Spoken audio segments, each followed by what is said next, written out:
Hey everyone, and welcome to Sunday night's main event. We are more than just a weekly radio show. We actually have a whole network of shows that cover the entire world of professional wrestling.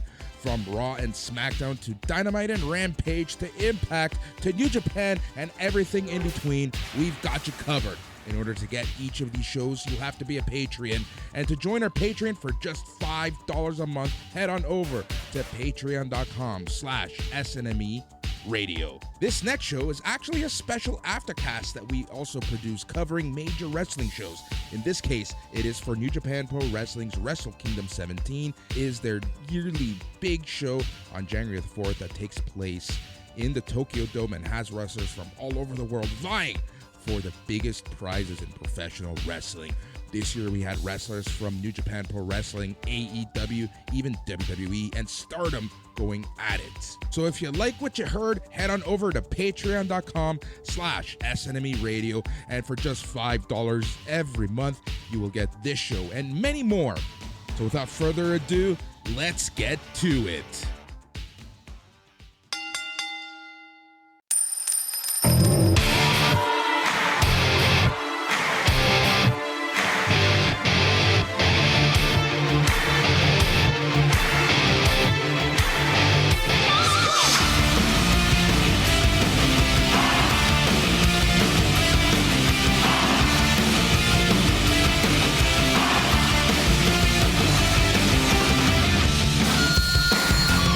January 4th, and you know what that means? It is New Japan Pro Wrestling's Wrestle Kingdom 17.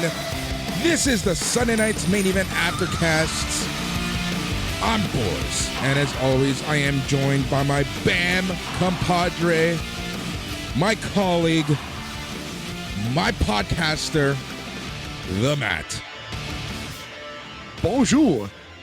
How's everybody doing out there? We hope you're doing well. We hope that you watched this excellent wrestling show. Oh my God, Boris, Wrestle Kingdom 17 delivered. I think switching back to one night really helped. They stacked this card, a lot of great matches, and I'll say it right now, an all-timer in the semi-main event. One of the greats that I've ever seen. Oh my God, this Omega versus Ospreay match. Yeah, exactly. That match 100% stole the show. For those patrons who listen to NXT Talk, I made a lot of jokes about the match of the year this, match of the year that, being the opening match from that show. But realistically, Will Ospreay versus Kenny Omega, Wrestle Kingdom 17, January 4th, 2023, is a match that we're going to be talking on January 1st, 2024. And that is a damn guarantee. Man, the bar is set extremely high. These guys absolutely over-delivered. 35-minute match. And the main event was excellent too, but up and down the show, there was some good stuff. There was a couple of questionable decisions. I thought some bad things on the pre-show. Once we actually got cooking, though, this was an incredible wrestling program. Sasha Banks, Boris, has debuted. Who? That's huge. Who? Sorry. Excuse me. Mercedes Monet has debuted with, a little bit of a shaky promo, a little bit of a shaky finishing move, but she's here, and I'm excited to see her in San Jose versus KAIRI. Lots coming out of this New Japan Wrestle Kingdom. There's lots of intrigue right now. There for sure is, right? And I think that there were some questionable decisions if you look at this as a one-time card. If you don't look at the canon of stuff, this card and some of the results are like, why is New Japan doing this? We'll talk about some of them. I have a major beef with the main event, and it's a rant that I've said many times. And maybe we'll chat about that, and maybe you can turn me around and see if how I rate that match. But right now, I'm a little upset with the way that the show ended. But we'll see. And I know long-term storytelling, that's what we're going to be talking about a lot, I think, with some of the results from this show. But overall, this card had it all. It had, like we always say here on Sunday night's main event, there was a little something for everyone. Absolutely, yes. We saw the hard-hitting, incredible, like modern style Kenny Omega Will Ospreay match where they used weapons. There was blood, but we saw a technical wrestling in Zack Sabre Jr. versus Ren Narita. We saw a fatal 4-way cruiserweight match, which we never see really in New Japan. Multi-man matches like that are a rarity. Also, an awesome IWGP Junior Tag Team Championship match to start the pay-per-view proper. Anyway, let's just get into it, Boris. Let's just jump right in head first. No time to waste. But before we do that, my friend, we have one last bit of business to get through. And if you've never listened to us on BAM or NXT Talk, you should know that, we're done with star ratings. We like to have fun with this. We rate each match out of 5 something. Matt, what is going to be our rating du jour for Wrestle Kingdom 17? Well, I think we're going to celebrate the wrestlers of the past, the great New Japan legends. We're going to go legends out of 5. So like Antonio Inoki's out of 5. Well, we'll see if a match can hit the coveted 5 Inoki's out of 5, Boris. Yep. And just like any show from Japan, let me get this thrown out there right now. We're going to talk about the match. We're going to talk about the ending, but we're going to try to throw what's next, right? I like having that conversation with these promotions just because, these shows I want to use as a gateway, as a stepping stone for people to jump on and to latch on these promotions. Do not sleep on Stardom. Do not sleep on New Japan. Do not sleep on Noah right now. There's some great stuff coming outside of North America. So we're going to have some great discussion after some of these matches. And just to remember, these notes were taken from about 1:30 a.m. until 7 a.m. in the morning when the show proper ended. So if there's anything wrong, I'm sorry. No, but honestly, it was worth staying up, and I'm happy that I did. So let's get to it. Let's start with the pre-show. The English broadcast team consisted of Kevin Kelly, Chris Charlton, and Gino Gambino. Overall, like we've been saying many times for New Japan Pro Wrestling, especially on the English commentary, because, well, we understand it.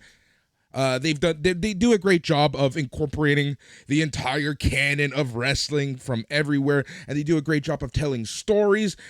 Kevin Kelly is such a good play-by-play guy, and calling the moves, and Chris Charlton is just so good at filling in those gaps and telling us stories and backgrounds and motivations and things like that.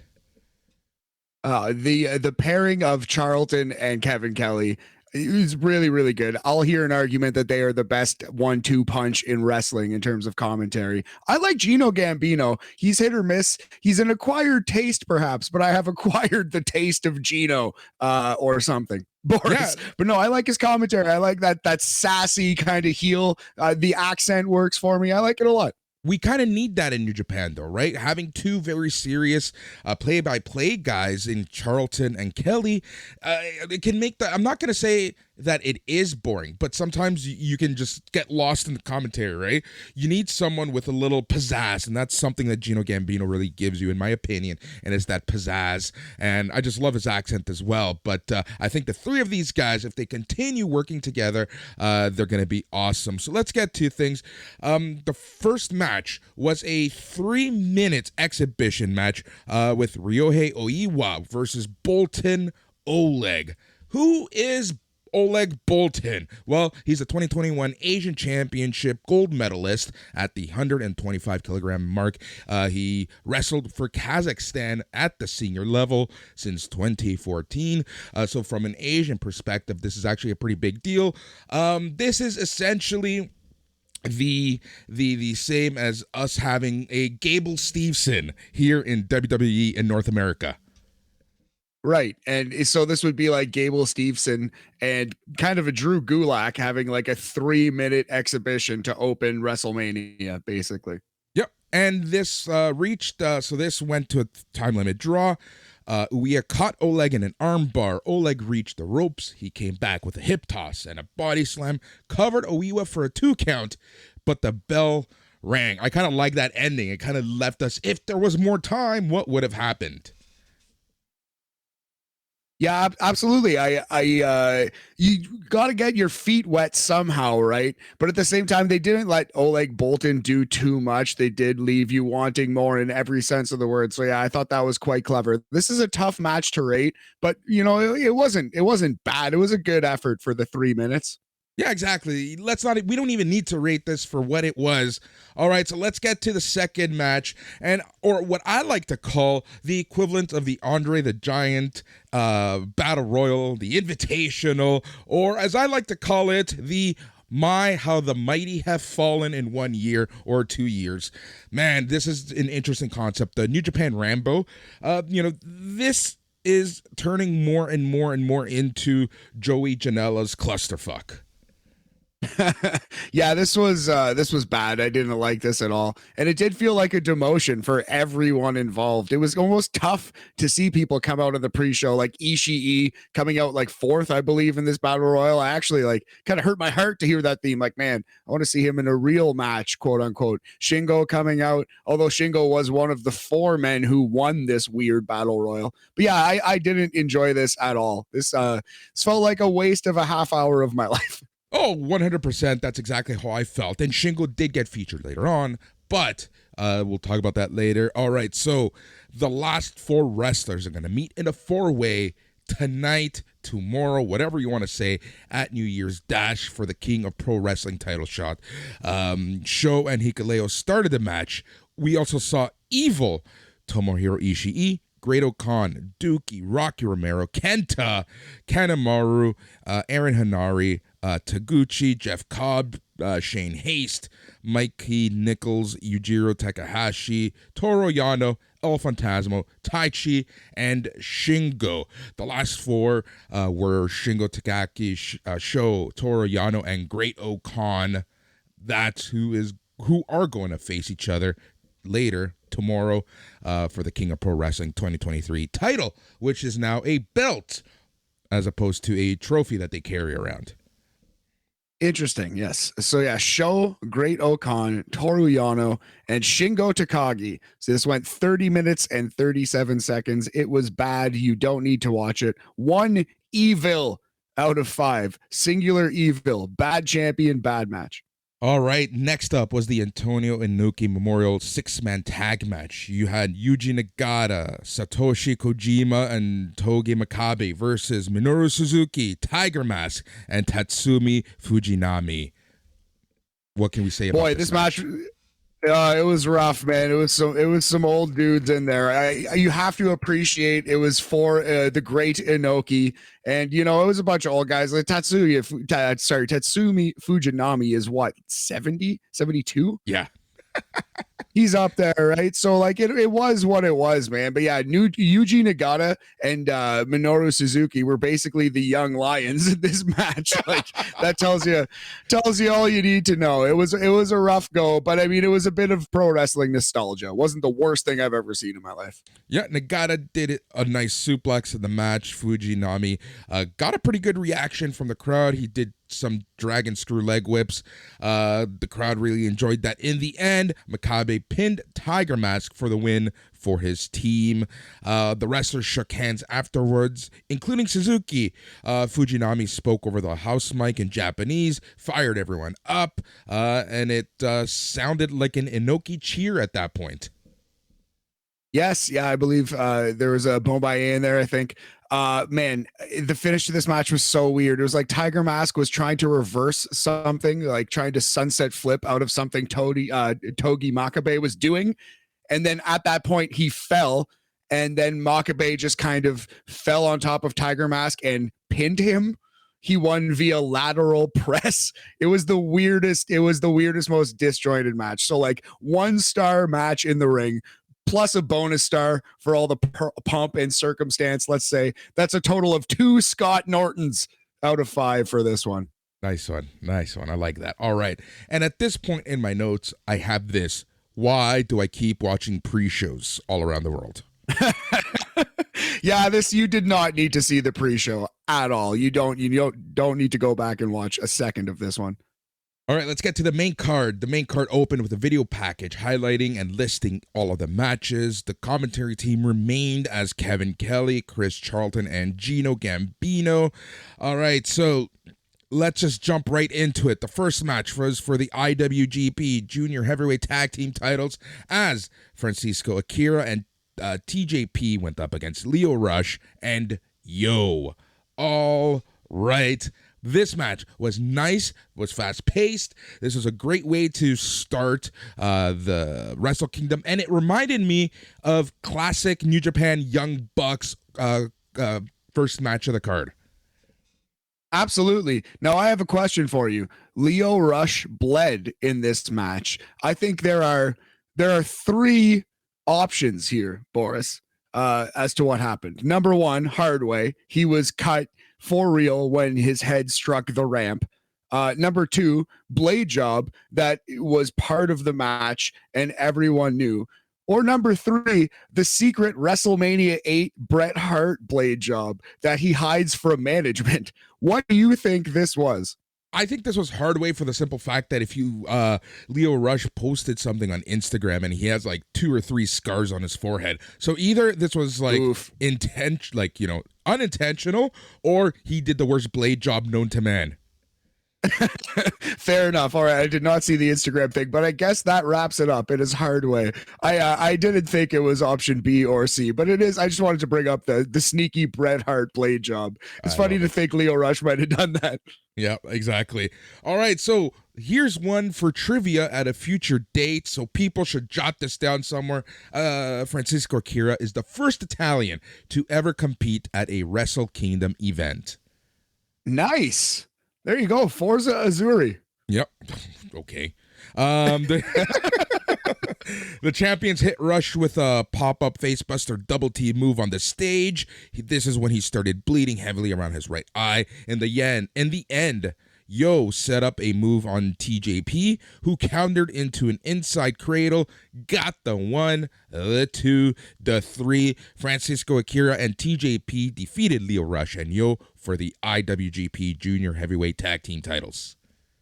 Yeah, it would have been nice to see Lio Rush get a win here, but this was an awesome match. I love Lio Rush. All 4 guys looked really good. TJP, you might disagree with his politics, but you can't disagree with his in-ring work, man. He is un-F-withable in that ring. He's been really good for a long time. I feel like he is drastically underrated because he's kind of a shithead, for lack of a better term, but I feel like he deserves more respect in the ring, honestly. TJP's really good.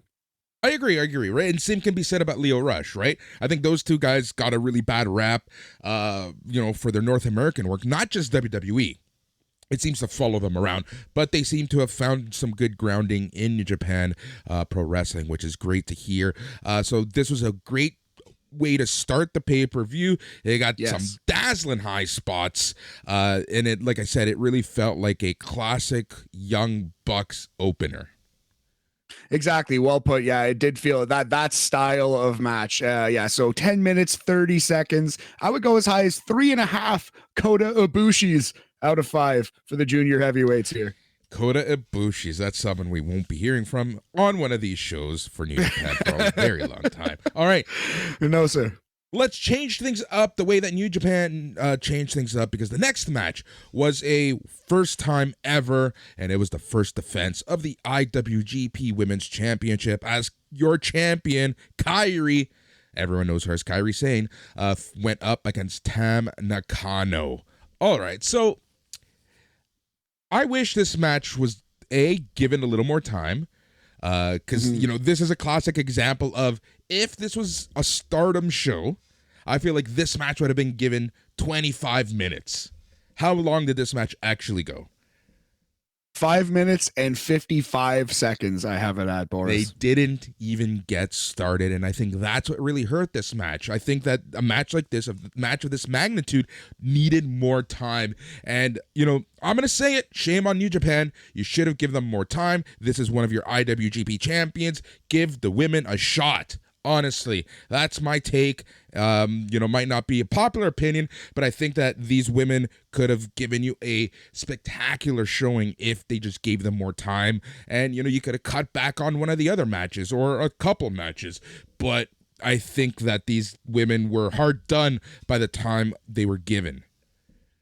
It sucks too because at the crossover show, KAIRI was involved in the main event, and it was one of the best matches of 2022. Straight up, it was an all-time classic, excellent match. So obviously they have it in them, but yeah, they didn't get the chance. Having said that, it was still a good 6 minutes. You know what I mean? It's still a good wrestling match overall. It was a showcase for KAIRI and a showcase for the lady who would debut 6 minutes after the bell rang. Yeah, KAIRI hit her top rope elbow, the insane elbow. She got the clean win. KAIRI defeated Tam Nakano to retain the IWGP Women's Championship. After the match, the lights went out. A video led to Mercedes Monet, formerly known as Sasha Banks, making her entrance. Once she was in the ring, KAIRI and Monet went face to face. They shook hands. Monet put KAIRI down with a what looked to be I guess a twisting DDT of sorts of something. I don't know exactly what it was. Monet then introduced herself and announced that she will challenge KAIRI for the title on February 18th in San Jose. Yeah, I think it was supposed to be Ty Mello's or Ty Conti's, or yeah, Ty Mello now. Sorry, Ty Mello's finisher, the tiebreaker, like the backpack thing into the flippy knee bomb thing. That's what it looked like, but it looked like she fell. Maybe she was trying to do that into like a face buster, and she just didn't hit it clean. I'm not quite sure what the move was. It was some kind of backpack into a flippy do of some accord. Anyway, it was a little shaky. The move was shaky. Like I said, her promo was a bit shaky, but her star power is undeniable. This felt like a big moment, and it doesn't really matter that the opening promo wasn't a 5-star Ric Flair promo. What matters is what happens in the coming months. So I'm excited to see her big match in San Jose. I believe it is. It's in February. I don't know the date. I'll look that up 18. while we're talking here. February 18th. Thank you, Boris. Yeah, man. With the debut, all things considered, good but not great. We're gonna go 3 Chigusa Nagayos out of 5. Chigusa Nagayo was great. This was merely good. Yeah, exactly. All right, and this is now, we're going to talk about this. Was this perfect? Hell no. Like you said, and you said it best. I'm just going to repeat what you said, and that's we have to judge all of this by what's to come on February 18th.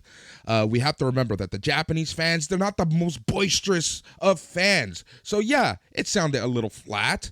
And you know what? WWE isn't as huge of a product in Japan, so a lot of people don't necessarily know who Sasha Banks was. Let's hold off judging this by just yet. Let's see what's coming. And I'm going to tell you, February 18th in San Jose, they're going to blow the roof off. And you know that a shit ton of tickets, if the show's already not sold out, are going to be sold just on Mercedes Monet herself.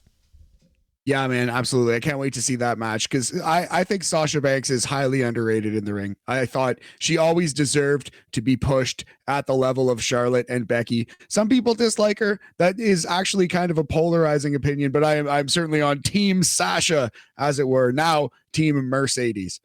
All right, let's go to the next match. And this match hurt my soul on so many levels.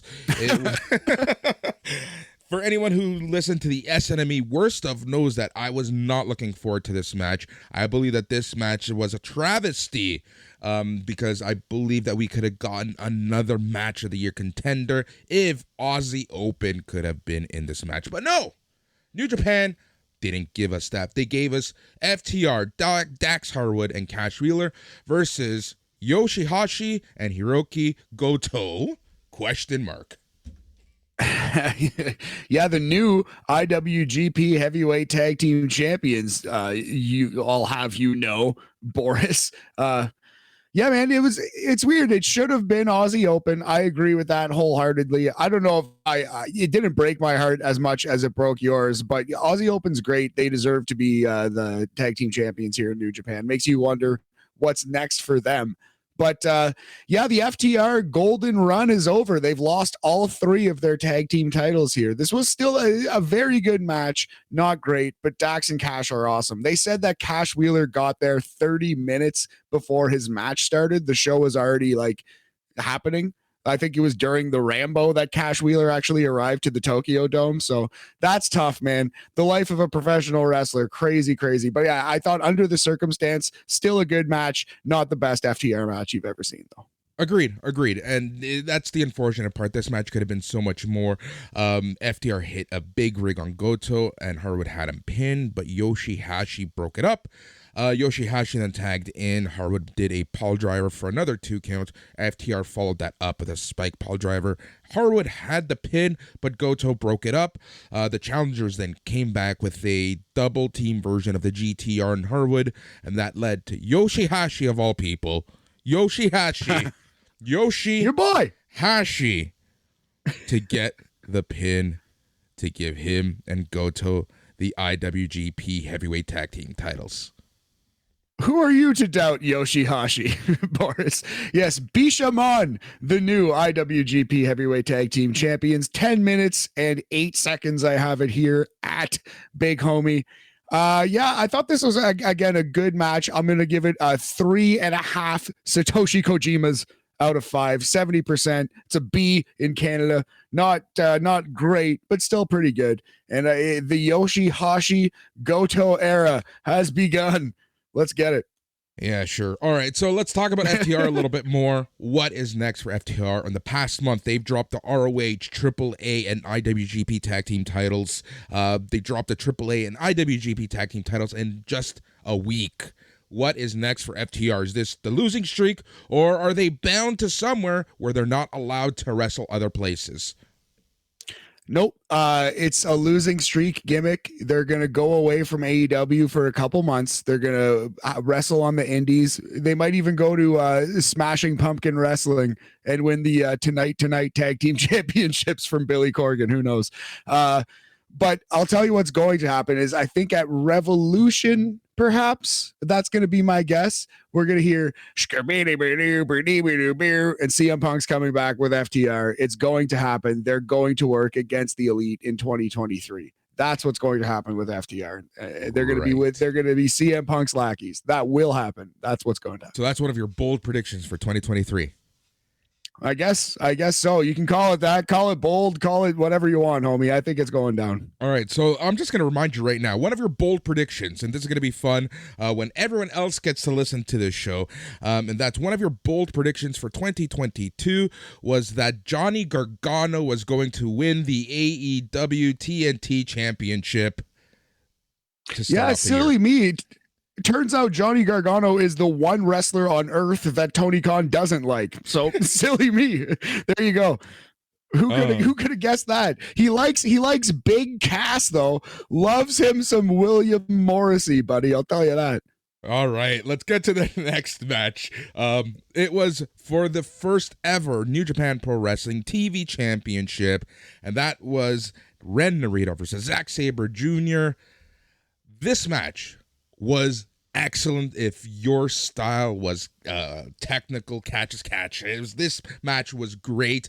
I know that a lot of the more hardcore Japanese viewers who like Puresu, this was their gem.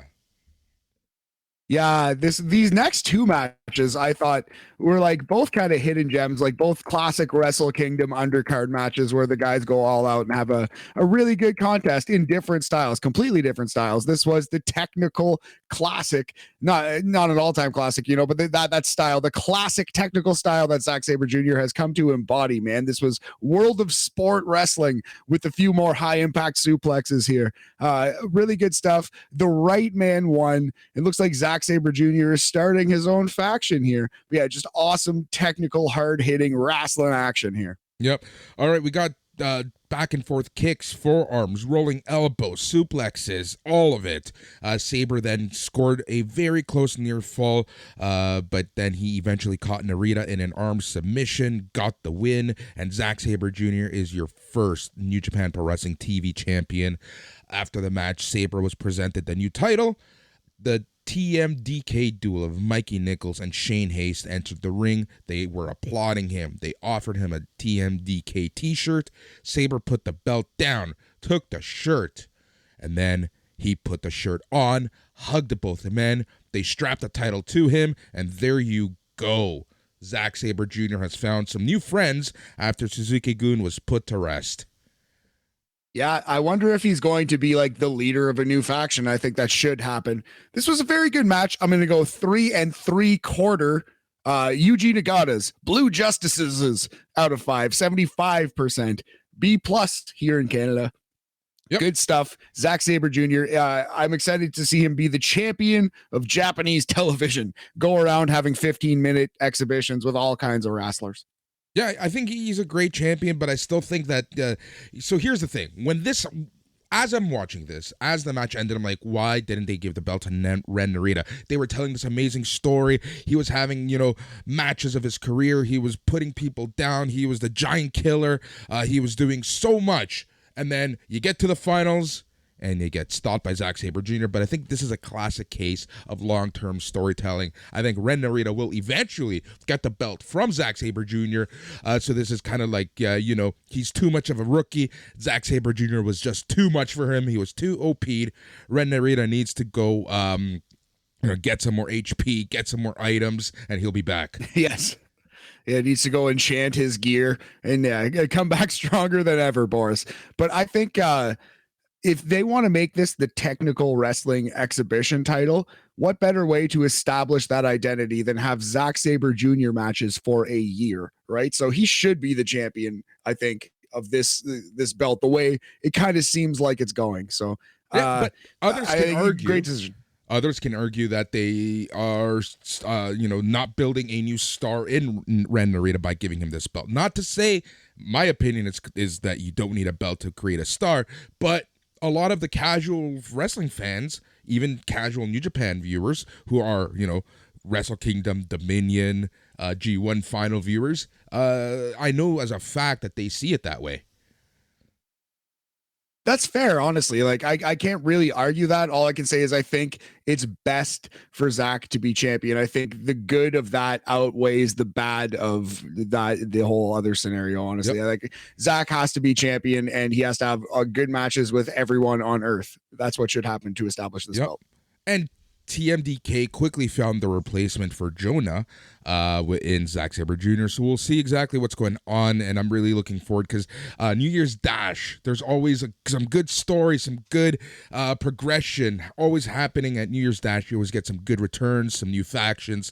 So I think we're going to be seeing a little more from these guys later on January the 5th. Agreed. All right, the next match was for the Never Openweight Championship, and it was WWE's Karl Anderson versus New Japan's Tama Tonga with Jado. Shockingly good match, definitely a WWE style match. This was like a really good pay-per-view match. Like, this was a Extreme Rules match here in the middle of Wrestle Kingdom. I honestly feel like this was Tama Tonga's dark match tryout for WWE. That is an excellent call. That's straight up what this was. This was a WWE style match featuring a WWE wrestler and someone who's probably going. And I thought it was great. This kind of blew me away. This is my sleeper. It's not my match of the night, but it's like my sleeper match. The one that's like the sneaky favorite. I would say it's probably maybe my bronze medal match of the night. I would give it the 3rd star of the night. Better be ready with those 3 stars. All right. Anderson suffered a stun gun, then dropped Tonga with a kick. Anderson then later called for a brain buster from the top rope, which Tonga stuffed. Tonga shoved Anderson off the top rope, hit him with a crossbody block. Tonga followed up with a top rope splash for a very close near fall. Anderson stuffed a gun stun. Tonga did the same. Tonga eventually leapt off the middle rope, hit the cutter, and he followed this up with a rough-looking stun gun for the win to give him the Never Openweight Championship. Yeah, so what I loved about this match was the start. So before the bell even rings, Karl Anderson smashes Tama Tonga with the Never Openweight title. Then he brings him outside of the ring, hits a brainbuster on the guardrail, and he like suplexes him neck first on the guardrail, basically. Then hits the Bernard driver, which is Albert's old finisher, his old tag team partner, the Fire Thunder driver, on the ramp, and Tama Tonga's dead. So they actually did a really good job of convincing you, the viewer, that, oh my God, Karl Anderson's going to keep this title again. But no, in the end, Tama Tonga fought back and won this match. It was a 10-minute sprint. I actually really enjoyed it. I thought it was great. Sneaky match that might show up at the very bottom of our 123 of 2023 a year from now. But yeah, I would go as high as 4 AJ Styleses out of 5. It's an A. It's a great match. Great job, fellas. Match of the show so far. Agreed, 100%. All right, the next match was a match that made me sad. It honestly makes me sad seeing how Naito is treated in New Japan Pro Wrestling. Yeah. I thought you were going to say how slow Muto was moving, but that's to be expected. But yeah, poor Naito.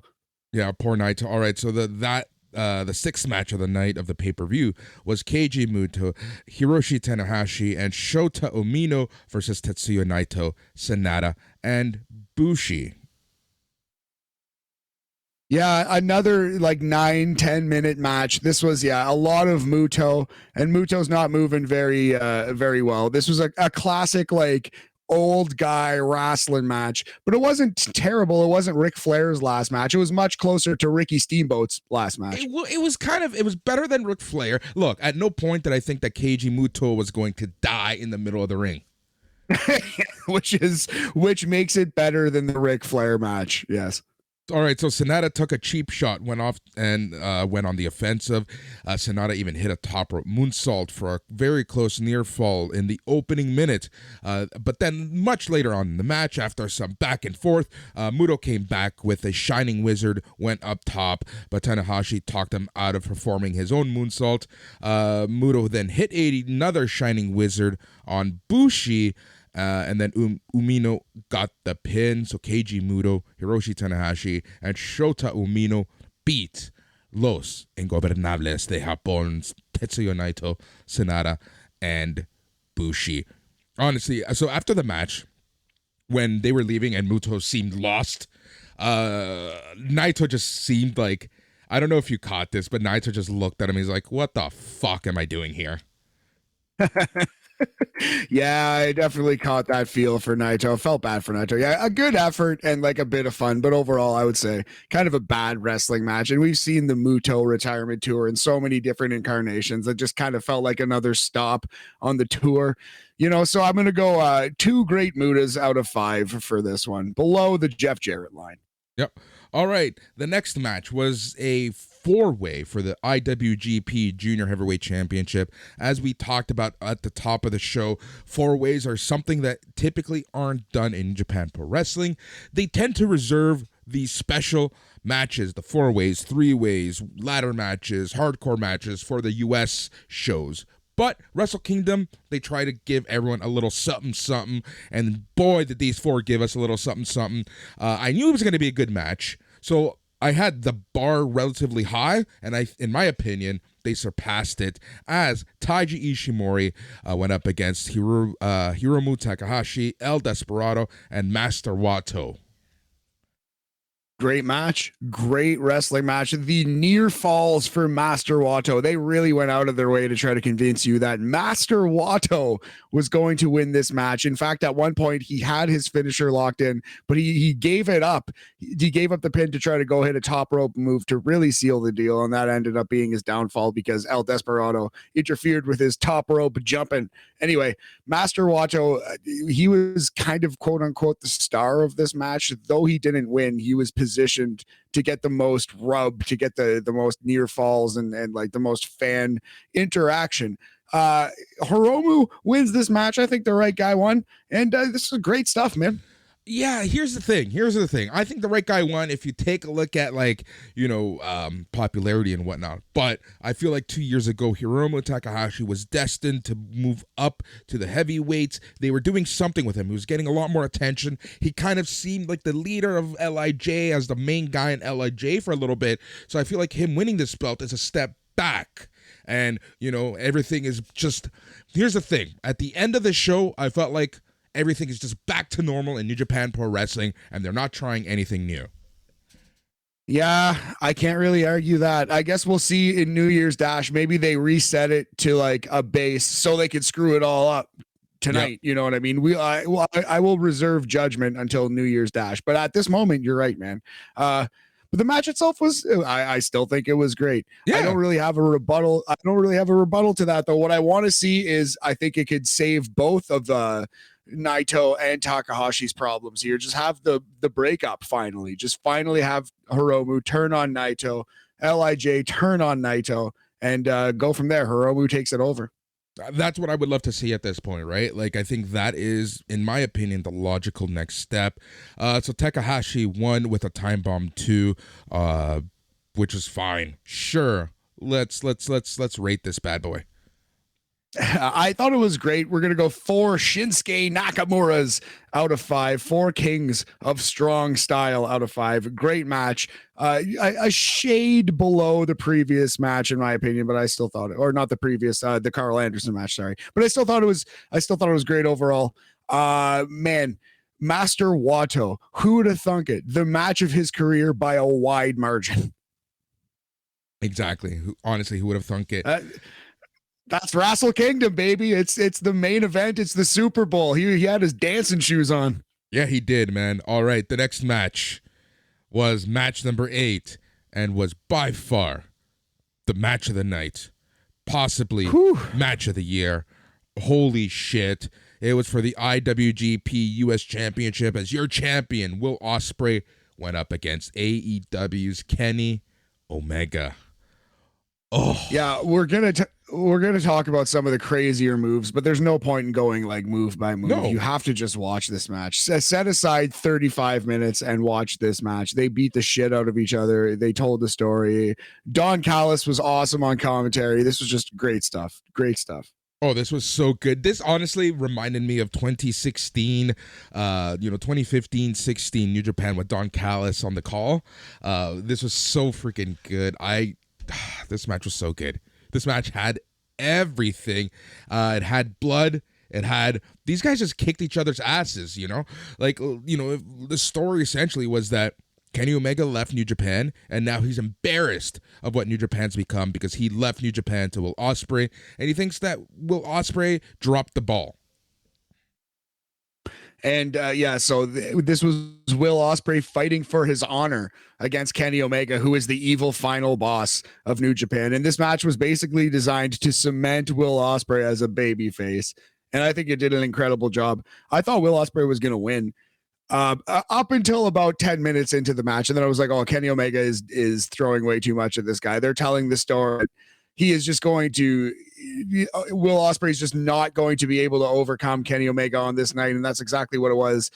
Omega invented some of the craziest moves. He hit a Kreutz Wrath, which is his fisherman's German suplex. Not fisherman's, elevated German suplex. Anyway, man, like the amount of V triggers that all looked like they just put Will Ospreay onto planet Mars. The table spot where he's slamming a bloody Will Ospreay into a broken table, and you see Will Ospreay's blood on the table as his head careens through this table like it's made of gingerbread. Oh my God, this match, buddy. Him just breaking the table with the double stomp, they just the table just disintegrated underneath them. They did the Ospreay did a suplex on the broken table with Omega. Tons of V triggers. We got some poison ranas. Omega DDT'd Ospreay when both men were on the ropes onto an exposed turnbuckle. Yes. Like this match. That was the turning point. That was the turning point in the match. Yeah, this match had so many insane spots, but I think that was probably number one when Kenny Omega DDTs Will Ospreay on the top turnbuckle while they're both standing on the top rope. And then Will Ospreay with a humongous blade job. And from there, it was just Kenny's match to lose, and Kenny beat the crap out of this man. And Omega used that exposed turnbuckle so often. He used all the exposed the planks of wood. At one point, Omega even did a DDT on the exposed turnbuckle. Ospreay was just laying down facing the exposed turnbuckles, and Omega did a insane-looking V-trigger right on the back of Ospreay's head. Omega stood on the middle rope, and he did a insane looking suplex on Ospreay. Omega had Ospreay in the pinning position, but he just kept getting up.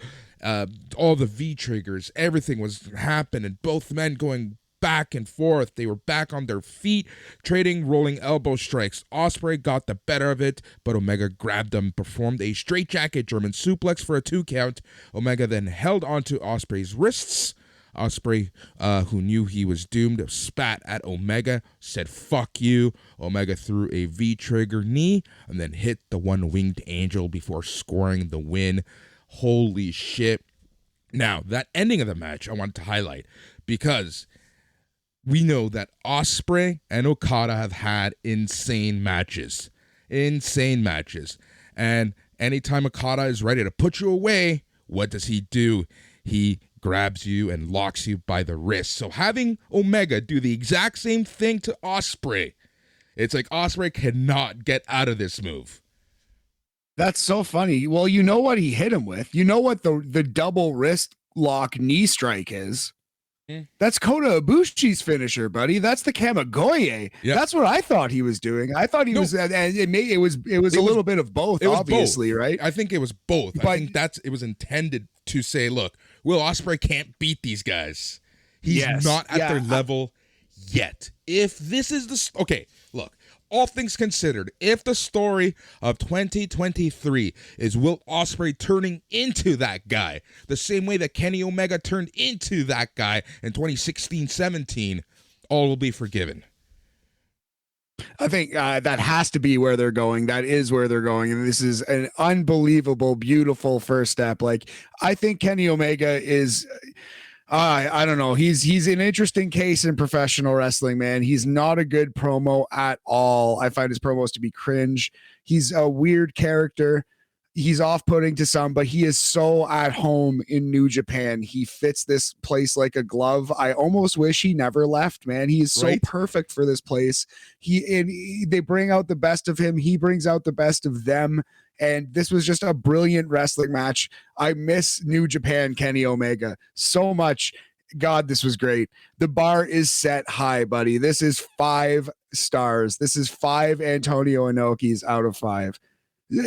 I mean, like, oh my God, what a wrestling match. What could you say? How could this possibly, like, how can you get better than this? You know, this is as good as it gets. That's the issue, right? I felt so sorry for the guys in the main event. And I think you said it best. Like, this AEW Kenny Omega's got nothing on New Japan Kenny Omega. If you've only seen AEW Kenny Omega, watch this match. Watch some of his New Japan stuff, and you're going to see why he's been praised as one of the best in the world, and why a lot of people are kind of upset, let down by what we see in AEW with Kenny Omega. I agree, man. You don't want to see him, God bless him, wrestling Allen Angels for 10 minutes, and that's why people were upset when that happened, because he has this in him, and I wish he was doing this more than once every 5 years, you know. But oh my God, what an all-time classic, one of the 10 best wrestling matches I've ever seen, maybe, honestly. Like, that level, so incredibly good. All right, what more can we say about that match, my friend? Honestly, I think it's time to move on to the main event, and it was for the IWGP World Heavyweight Championship, as your current champion, Jay White with Gato, went up against Kazuchika Okada. Yeah, like you said, felt bad for them almost. I feel like this match is going to get slept on. This was still absolutely a great match. Jay White is so good. Kazuchika Okada, I think he's underrated because we don't realize how special he is because he does it so very often. 33 minutes. This was a classic Wrestle Kingdom main event. It just followed one of the all-timers. I think the issue with Okada is this, and I figured this out when this match ended, because I don't want to see Okada be the champ anymore. I'm done with that. I think it's time to move on from Okada being that champion. I think it's time to give other people the opportunity. But the reason why I feel a lot of people kind of sleep on Okada, don't realize how amazing he is because of how strong he's booked in New Japan. He's OP. He's Roman Reigns. He is just overpowered. He's too strong. He's too good. He always gets the chances. He's the Charlotte Flair of New Japan Pro Wrestling, right? And I think that, because I've seen a lot of reports, I've seen a lot of opinions where people are like, if I never see Okada win another Wrestle Kingdom match, it's soon enough, right? Like, there's a lot of negativity around him. And again, I feel like I'm trying not to be negative, but my point is this. Okada is amazing, and I think that his booking puts him down. Okada doesn't need the belt right now. Okada doesn't need the belt anymore. He's beyond the IWGP Heavyweight Championship, and I think that is hurting New Japan by constantly giving him these wins at Wrestle Kingdom. I can't really argue that, except I think there are extenuating circumstances this year, that being Antonio Inoki's tragic passing, right? Like, I think this was kind of the feel good moment, win one for Inoki. And I really do think a lot might change on this New Year's Dash show. But as of right now, after this match, Okada was challenged by Shingo Takagi. I don't think Shingo is going to be the man to hold the IWGP title for the majority of this next year. I wonder who is. Maybe they just leave it on Okada for another year and he does the Roman Reigns thing. We'll see. All right. So White's telling Okada that he will not take this from him. They're going back and forth. What I love about Jay White is just the amount of shit talking he does during the match. It is insane. I can see why it could be a little off-putting, but I love it. He's the heel. Let him be a heel. Let him be an asshole. He's putting Okada through hell. Okada starts coming back, and he's like, "No, I'm not going to stand for this." Both men were in the middle of the ring. They were trading elbows. They jockeyed for position, as they like to say. Okada then hit White with his own Blade Runner finisher. Okada followed up with a Emerald Flowson and dropped White with a Rainmaker clothesline to get the win. So even in defeat, it took Okada to give Jay White everything and then some, both finishers, and then some to put him away. So even in defeat, Jay White does look strong. But I go back to my original point where I just don't think Okada needs this. No, it was expected. It was almost telegraphed again with all the Inoki stuff. But they just tried to send the crowd home happy. But you're right, he doesn't need it, and it would be better served on Will Ospreay, on Shingo, on Hiromu, on Zack Sabre Jr. That's not really how they do things in Japan, but I would love to see that. Anyway, this match was great. It was something special. It will be on our top 123 of 2023 list for sure. Excellent match. I'm going to go as high as 4.25 Tatsumi Fujinami's out of 5. 85%. Solid A. Solid match of the year contender. But the problem is it immediately followed the match of the year, which is Omega versus Ospreay. Yeah. All right. After the match, White's holding on to the belt. He can't believe he lost. Red Shoes tried to take it away. White eventually released the belt, and then the referee put it around the waist of Okada. White got up, stumbled into Okada, said something, and I guess it was kind of like the most respect you're going to get from the Jay White character. He stumbles backwards, gets out of the ring. Geto helped White away. Shingo Takagi comes into the ring. He talks to Okada in Japanese. He apparently challenged him. Takagi dropped the mic, left the ring, and that was essentially that. January 21st, Wrestle Kingdom in Yokohama Arena, and it seems like that's when we're going to get Shingo versus Okada. That's the show, folks. Right. That makes sense. Kind of wrap. They could even wrap it up there. That could be a one-time, one-and-done thing. So yeah, let's quickly go through some of the biggest wrestlers here in New Japan and talk about what's next for them, or what we think might be next. So Okada, Shingo, that's locked up. Omega, Ospreay, that's going to continue to happen for a very long time. They're going to do that in AEW as well, I think, right? I think so, but I have a question for you. If this is the year of Will Ospreay, will he beat Omega, or will he lose in the return match and eventually move up to the heavyweight division, or is he going to win the U.S. championship and kind of just hold that while he does his own thing? What do you think? Like, I'm more interested in what you think is going to happen with Will Ospreay here.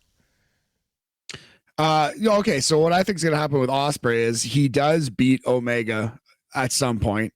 Omega might lose the IWGP US title to somebody else, so Ospreay doesn't have to hold it because he doesn't really need it. I think Ospreay is going to beat Okada next year at the Dome. I think Will Ospreay will win the title, will win in the main event over Okada in next year's Wrestle Kingdom 18. All right, let's talk about Hiromu Takahashi, your new IWGP Junior Heavyweight Champion. What's next for Takahashi? Hart says he turns on Naito and takes over Los Ingobernables. Head says he wrestles Kushida when Kushida comes back. Yep. All right. Master Wato, let's talk about the MVP from that match. Is anything, do you think there's any plans for him? I can honestly see him going up against a Shota Umino or a Narena or something like that. Yeah, feud him against Hiromu, feud him against Zack Sabre Jr. maybe if you want. But yeah, I think he could use a step up, try to get one of those titles. Yep. You talked about Zack Sabre Jr. I think we already talked about this, but do you want to reiterate what you think is going to happen with Zack Sabre Jr.? I hope he holds this title for a very long time, has some awesome matches across the globe, kind of goes around the world with it, kind of is the AEW All-Atlantic title here in New Japan Pro Wrestling. And yeah, I think he's going to start his own version of Suzuki-gun, his own tough guys, wrestlers, etc. They might even call it TMDK. Who knows? Yep. Tetsuya Naito, what is in the books for Tetsuya Naito? Honestly, this is a guy I always feel sorry for, man. This is the guy who has literally been your Iron Man in Japan for the past few years. I wish I had the stat in front of me, but he's wrestled the most matches over the past 3-4 years in New Japan. Number one in merch sales for most of that time, and he seems lost in the shuffle constantly. Agree. I hope he gets turned on and goes babyface. Maybe he and Tanahashi can form like a nobody believes in us anymore babyface tag team. Who knows? But yeah, I hope that there's something of substance in his future. I worry there's not though, man. That's a really tough call. I don't know where to slot him. Right. Tama Tonga and the Never Openweight Championship. This is a belt that just gets kind of randomly defended with pretty good stories, but it's always hard to tell who the next contender is. Yeah, Tama Tonga's next stop is the Royal Rumble. All right. We talked about FTR, but let's talk. I don't even want to talk about these guys, but we might as well. Your new heavyweight tag team champions, Yoshihashi and Hiroki Goto. Do you think they're going to be champs for a while?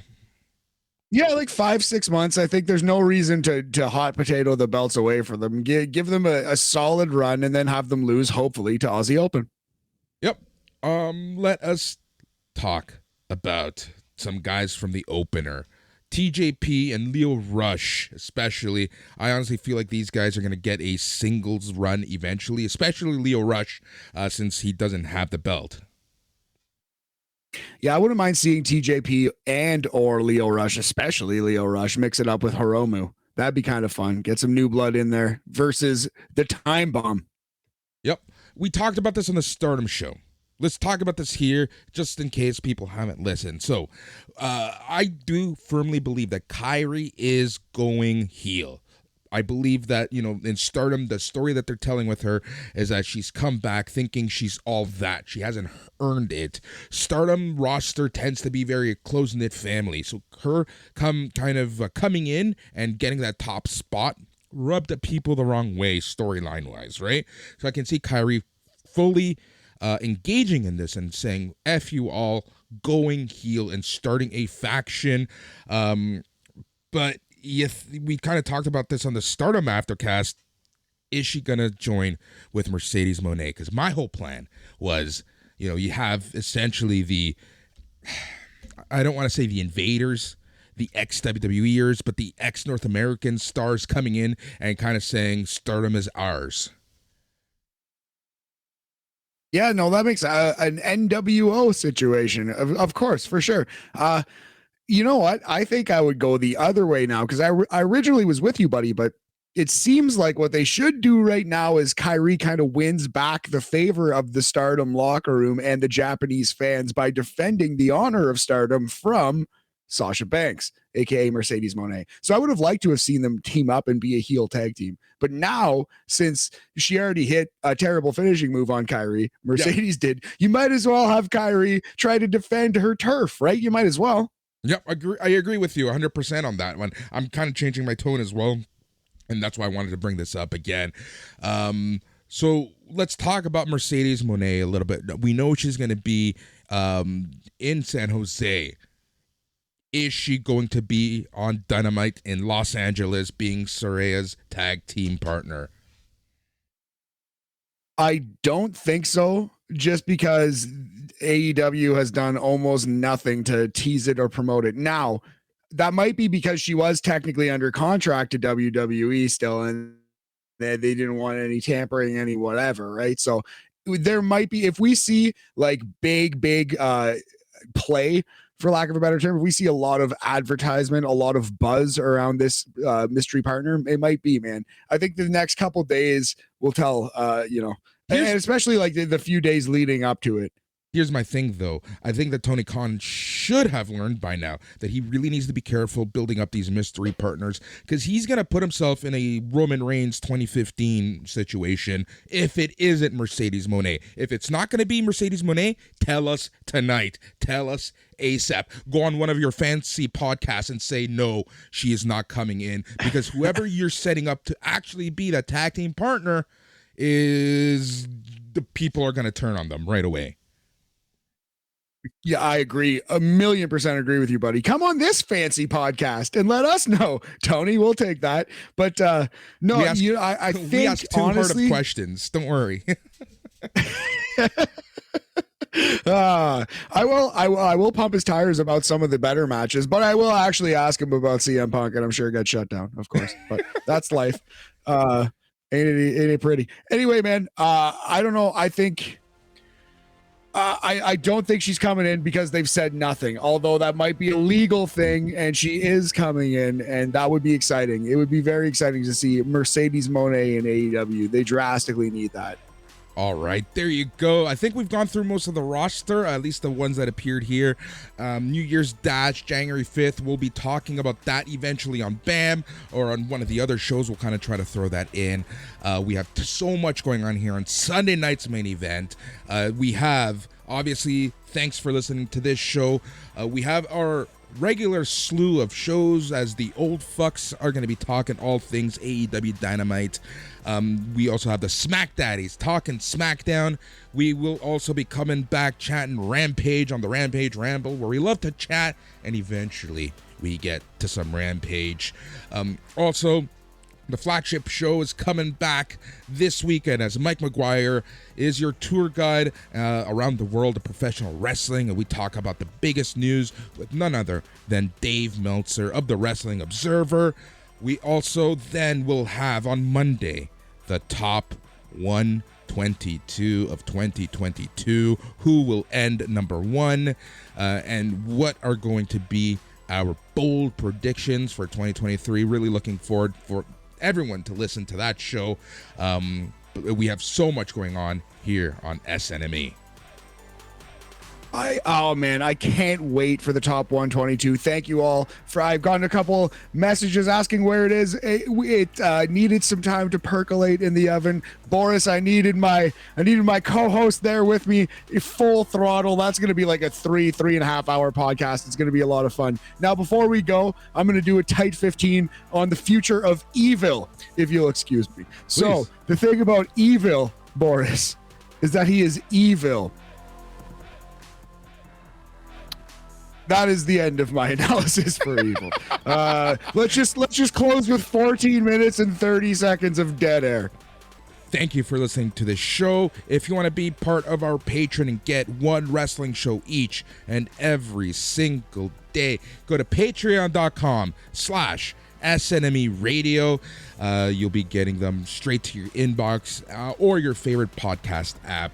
And again, we thank you to all the Patreons. Honestly, we couldn't do this without you. And the Patreon funds essentially go to leave and keep the lights on. Thank you so much. Yes. He's Matt. I'm Boris. Until next time, stay tranquilo. Yeah.